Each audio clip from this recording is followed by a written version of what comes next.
começar, na primeira parte, a gente vai falar da multidisciplinaridade. E a primeira palestra, então, sobre fisioterapia motora, a doutora Márcia Cristina Bauer Cunha, fisioterapeuta da Escola Paulista de Medicina, do setor de doenças neuromusculares, vai falar um pouquinho para vocês, toda a experiência dela, que é bastante, tenho certeza que será engrandecedor para todo mundo. Márcia?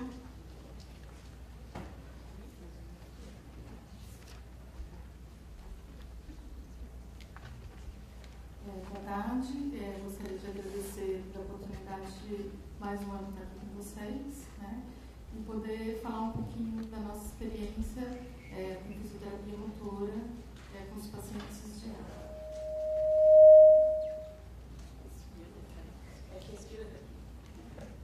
Os microfones não estão. Então, assim, em primeiro lugar, nós precisamos saber quais são os fatores que vão interferir antes de nós fazermos uma avaliação e tratamento quando o paciente chega. Quando o paciente chega no nosso ambulatório, muitas vezes eles questionam. Primeiro questionamento, por que eu evoluo com uma fraqueza, o outro paciente de uma forma, eu de uma e de outra? Então, assim, as classificações são diferentes, né, da doença, e as evoluções são diferentes também. Né? Então, primeiro, o que acontece? A fraqueza, um evolui primeiro no membro superior, outro no membro inferior, então tudo isso é muito relativo.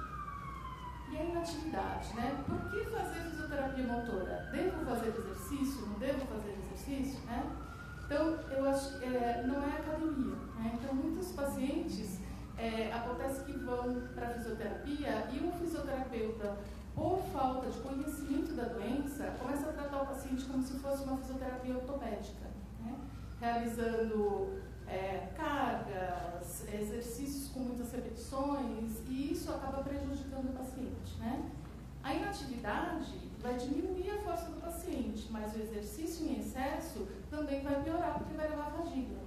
Então, nós temos que achar o meio termo e achar as coisas corretas para fazer com esses pacientes.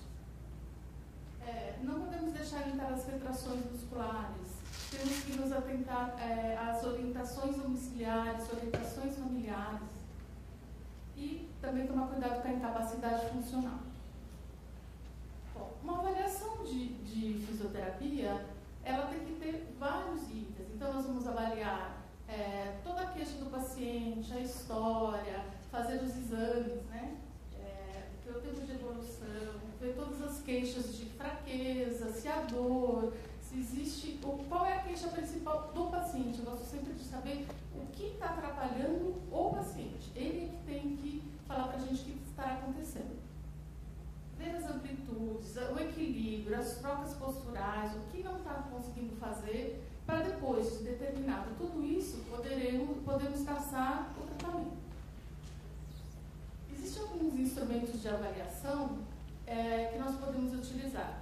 Existem escalas, escala de fadiga, escala de qualidade de vida, escala de funcionalidade, e existem alguns aparelhos que podem nos auxiliar também, como o dinamômetro e como o dinamômetro digital e o miômetro. Nós normalmente também poderíamos fazer o teste de força muscular sem ser pelo miômetro, mas essa é uma forma que também nos ajuda e tem uma quantificação exata. Então, assim, quando o paciente chega, o que vai depender? Depende da evolução, se ele chegou na fase inicial, se ele já está mais intermediária, se ele já está, então, depende do estágio que está a doença. A época que começou, a motivação e os familiares e os cuidadores, né, que são as pessoas que estão todo dia com os pacientes. Na nossa experiência, quantas vezes por semana devemos fazer fisioterapia? Né? O que eu gosto sempre de deixar claro pela nossa experiência, que seria o que é importantíssimo, dias intercalados. Não adianta vir a fisioterapeuta e falar, de manhã, motora, tarde, a resto, e depois ele ainda vai na hidro, porque assim sai um dia só de casa. Né? Então isso, todo mundo sabe o que acontece, isso não é bom. Por quê? Porque fadiga o paciente. Mas ele só faz alongamento. Não tem isso. Ele foi até lá, ele foi tirado da cadeira, ele foi colocado lá. Então não tem que só fez alongamento. Então dá para fazer 2, 3 coisas no mesmo dia? Não dá. Né? Não dá. Então eu acho que isso é importante. Eu coloquei sugestões, né? Eu falo para os pacientes, ou faz 2 vezes na piscina e 1 vez no solo, ou faz 2 no solo. Então, assim, mas intercalar, né? Dias intercalados. E o dia que não faz, pode fazer alongamento? Pode, faz em casa. Então, assim, intercalando, vamos fazer alongamentos e vamos fazer orientações domiciliares. Só não pode sobrecarregar. Né? A duração. Quanto tempo tem que durar uma terapia? Depende. Né? Então, assim, não existe isso. Por exemplo, aferir a pressão do paciente, fazer o tratamento, aferir novamente. Então, isso tudo pode demorar 40, pode demorar 45, pode demorar... Então, o tempo é meio relativo. E, como eu já falei, os cuidadores também têm que ser orientados a fazer isso. Então, assim, eu coloquei em 3 etapas só para facilitar o entendimento. Então, assim, uma primeira etapa, que seria a fase inicial, o que pode ser feito? Né? Então, isso é muito importante, os alongamentos. Depois, estimular as habilidades funcionais, que nós chamamos, pode ser o rolar, o sentar.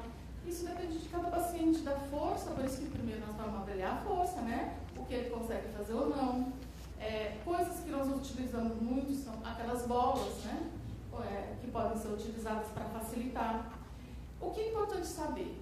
A força muscular dele é grau 3 ou menos. 3, gente, é quando vence a gravidade. Né? Então, se vence a gravidade, poderíamos fazer exercícios mais ousados, exercícios isométricos, né? Com bola. Se ele já não consegue vencer a gravidade, o que nós podemos fazer? Vamos colocar deitado, ou seja, em supino, e fazer contra a ação da gravidade. Mas poderíamos fazer exercícios também. Tá? Então, depende realmente dessa avaliação prévia para determinar o exercício e o decúbito que vai ser realizado. A adequação de tônus, alguns pacientes têm espasticidade, né, que ficam rígidos, então tem que fazer também um pouco de relaxamento para facilitar, para poder alongar melhor o paciente. Utilizar alguns dispositivos, coisas simples. Por exemplo, quando perde a força de dorsiflexão, de manter o pé para cima, alguns pacientes tropeçam no próprio pé, né? Eu vou mostrar depois. O levantar, colocar no tênis um elástico para não acontecer isso, melhora muito a qualidade do paciente. Então, são coisas simples que nós podemos utilizar para facilitar o paciente. Precisa tomar cuidado quando nós falamos de dispositivos. O andador é bom? Cuidado, né? O andador é bom? Depende. O paciente não tem força de membro superior, não tem força na mão. Vai por ele andar de andador como? Então, um exemplo. Outro exemplo. O paciente tem membro superior bom, consegue, mas ele está andando, de repente ele perde a força e cai. Então, precisa tomar cuidado. Existem andadores que tem aquela cadeirinha que pode sentar. Ótimo, mas nem todos os andadores são assim. Né? Então, precisa tomar cuidado quando fala o que é bom para um não é bom para o outro. Então, por isso que o tratamento é individual. Bom, aqui temos a Martina que está aqui presente, a fisioterapeuta. Bom, muito importante é o posicionamento, né? Essa cadeira do papai é uma coisa que vende em lojas de móveis, né? Que dá oportunidade de vários decúbitos, apoia o membro superior, porque quando a cadeira tem, né, o braço muito pequeno, a mão escorrega, né? Então essa cadeira dá oportunidade de ser larga. E no membro inferior também dá a oportunidade de abaixar e levantar. Então, fora as cadeiras que existem, né, com medidas, parâmetros e tal, essa é uma cadeira tradicional que dá para se fazer uma adaptação do paciente enquanto ele não tem ou não necessita de outra cadeira. Né? Então, esse seria o posicionamento. Aqui são outros tipos de posicionamento, aqui com os travesseiros, né? Uma coisa que às vezes os pacientes não percebem é que colocam um travesseiro só e falam, nossa, eu estou me sentindo mal, vamos posicionar melhor, né? Vamos reclinar, coloca o triângulo de espuma, coloca mais travesseiros, vamos acomodando para ver como vai ficar melhor. Há outros tipos de cadeira, né? Então tem essas cadeiras recliner, tem cadeiras que são feitas sob medida, né? Então esse é mais um tipo de cadeira. E tem também as motorizadas. Quantas vezes, né? Eu não sei se a Theo vai falar disso, o paciente pergunta, a senhora indica a cadeira motorizada? Em primeiro lugar, na sua casa tem porta que passa a cadeira, né? Eu já vi gente comprar cadeira e a cadeira chegar na porta de casa e não entrar, né? Então, assim, tem que ter uma estrutura, sabe? Vocês têm estrutura para ter uma cadeira dessa?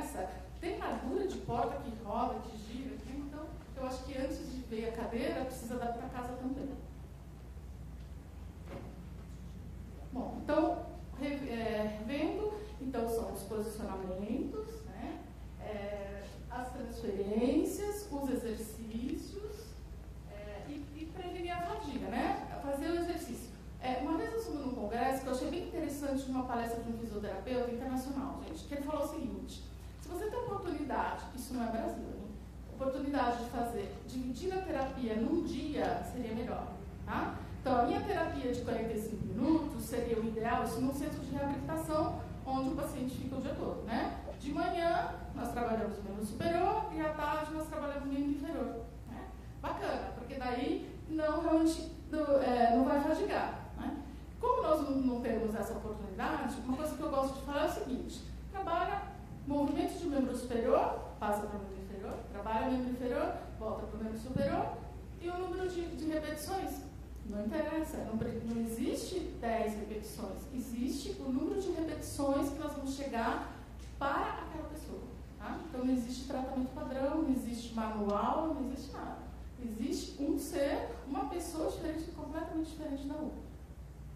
Aqui são algumas adaptações de banheiro, das barras, das coisas simples, as coisas de tirar tapete, né? Quantas vezes eu ouvi falar, estou precisando de tapete. Chegou lá machucado, como? Estou precisando de tapete. Então, assim, são pequenas coisas que é simples, né, de fazer e vai ajudar bastante. Essas aqui são algumas adaptações que o paciente fez. E aí, chegando numa fase mais avançada, não podemos deixar a atrofia por desuso. Aí nós temos que fazer, então, as mobilizações passivas, os alongamentos, os posicionamentos, tá? Tudo tem que ser feito.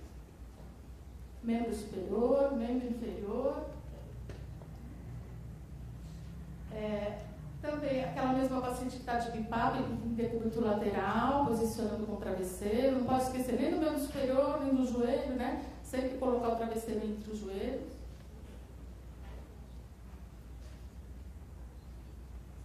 E não está na palestra, mas como eu sou professora de fisioterapia aquática e defendo, eu gosto de falar um pouquinho quando está indicado ou não fisioterapia aquática. Né? Então, a fisioterapia aquática está indicada, sim, com restrições. Né? Então, depende da fase da doença que o paciente está e depende da capacidade vital dele. Né? Então, depende, se a piscina é adaptada, se não é, se a água é muito fria, ele vai fazer hidroterapia, mas é lá na piscina de natação que é 28 graus. Então, não está indicado. Né? Então, assim, ou é para fazer num lugar realmente onde tem uma estrutura, ou não, vamos fazer só a fisioterapia motora. Tá? Então, outra coisa, os decúbitos. Ainda esses dias eu estava conversando com a FISO-RESP, por quê? O paciente entra na piscina, quando ele fica no fundo da piscina, ele relata que está ficando com falta de ar, mesmo tendo uma capacidade vital forçada pouco. Tá? Então, vamos ver, vamos rever o que está acontecendo. Aconteceu alguma coisa? Vamos mais para o raso. Aí deita, fica em supino. Deita lá, fica em supino, deitado ali. Ele está na minha mão, mas normalmente nós usamos um colar, né? Aí ele começa a se sentir mal porque está deitado em supino. Então não está indicado. Né? Então não é só porque a fisioterapia aquática é bom, é um tratamento, sim, muito utilizado, que todo paciente tem que fazer. Então, assim, as condições da piscina, né? Adaptação, higiene, temperatura, outra coisa. A piscina é 34 graus, mas o banheiro é um vento, a janela é aberta, o banheiro é 20 graus. Né? Então, precisa tomar cuidado. Mas você vai tirar o paciente de 40 minutos numa terapia de 34 graus e pôr no banheiro que é muito gelado. A temperatura, 32 a 34, nós estamos falando de São Paulo, né, Martina? Não estou falando do lado do Rio Grande do Norte, não, né? Então, cada um tem o seu estado e tem diferenças de temperaturas entre os estados. Tá? A mesma coisa de tempo de terapia é muito relativo. Né? Quantos minutos tem que ficar? É de 30, 40, 45, tudo depende. Importante, fadiga, intolerância ao frio e essas condições dos banheiros. Então, assim, só para vocês terem uma ideia, aqui fazendo um treino de marcha e depois ali fazendo a adaptação ao meio líquido, que seria adaptar a parte respiratória. À esquerda, eu estou fazendo um alongamento passivo no paciente e à direita, ele está fazendo um alongamento ativo. A hidrocinesiologia, de uma maneira geral, seria fazer exercícios que o paciente não consegue fazer no solo dentro da água. Então, é muito bom, porque nós tiramos a ação da gravidade, né? e com isso facilita os movimentos dos pacientes que têm mais dificuldade. Existem outras técnicas que eu nem coloquei porque a aula não é disso, que nós usamos outros métodos como o Bajragás adaptado, uso um pouco do Haiti, que seria o método Tai Chi Chuan adaptado dentro da água. Por que isso? Porque esses movimentos, conforme a água segura a mão, facilita e nós usamos como movimentos de hidrocinese. Manipulações aquáticas, alongamento da cervical, que foi o que nós falamos, também facilita, né? Então, o corpo já está aquecido, fica mais fácil para fazer alongamento e para fazer as mobilizações. Bom, acho que era isso. Então, assim, agradecimentos às pessoas que me ajudam lá, a Rita Ladornice, que está aqui, a professora, a Cida, que também tem nos ajudado, as equipes da Unifesp, a Brela e Procura Ela, aos pacientes. Isso que eu deixei em vermelho, eu estou participando do grupo da Procura Ela e tenho aprendido muita coisa com os pacientes. E assim eu fiz um retalho de algumas coisas que as famílias e os pacientes colocaram, né? Então, assim, o que os pacientes têm falado? Tem que ter ciência, tem que ter esforço, força, foco e fé. E para terminar, aqui nós temos a dona Josefa, a dona Natalina que está aqui, que são nossos pacientes há muito tempo. E o que eu gosto de ver nos pacientes é o sorriso e sempre a perseverança e a esperança de dias melhores. Obrigada.